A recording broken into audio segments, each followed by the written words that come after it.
أنا قلبي طالق دقنه من بعد الغياب، وعنيا ما فيهاش غير بياض، والسكة من جامعة سوهاج لنسيانك بعيدة، يلي انت خليت الألم ما يشوفش غير بعدك قصيدة.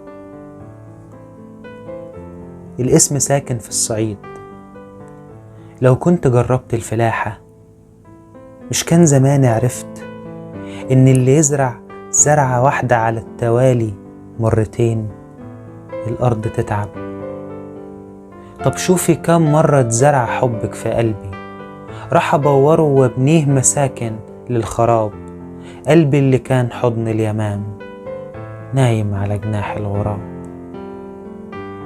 أصعب ألم بنحسه لما بنفتكر ذكرى الألم.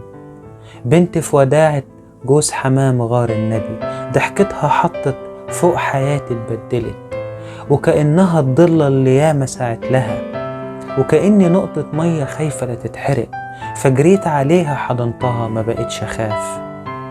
وفي ليلة مشيت زي ما يكون الفراق عامل جفاف. ما يغركيش ضحكي، أنا بس حزني بيستحي من الناس، ما اقدرش ابين اني موجوع من الغياب. بغمس كفوفي في كل ليل، وكأني خايف من القمر يقرأ الخطوط يتأكد اني نبقته صح، فيسيب لي فوق الجرح جرح. انا عيني مش عمية، انا عيني مشلولة، فضلت وراكي وانت ماشية، وفجأة وقعت من على جبل الرحيل. وعشان محدش يقرأ فيها العجز ده، الضلمة كانت افضل بديل. تفتكري بيت أسمنت مهما يكون جميل رح يبقى في جمال البيوت جوه القصيدة. الشعر ما يأكلش عيش، لكنه بيخلينا عيش أحلام بعيدة.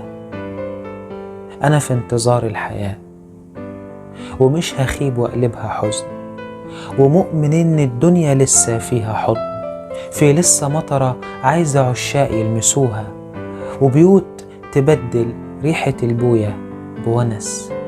بس تسمحك يا ريت بلاش زيف الدموع، وتأكدي أسوأ قصيدة عن الحنين لو كانت تساعد على الرجوع.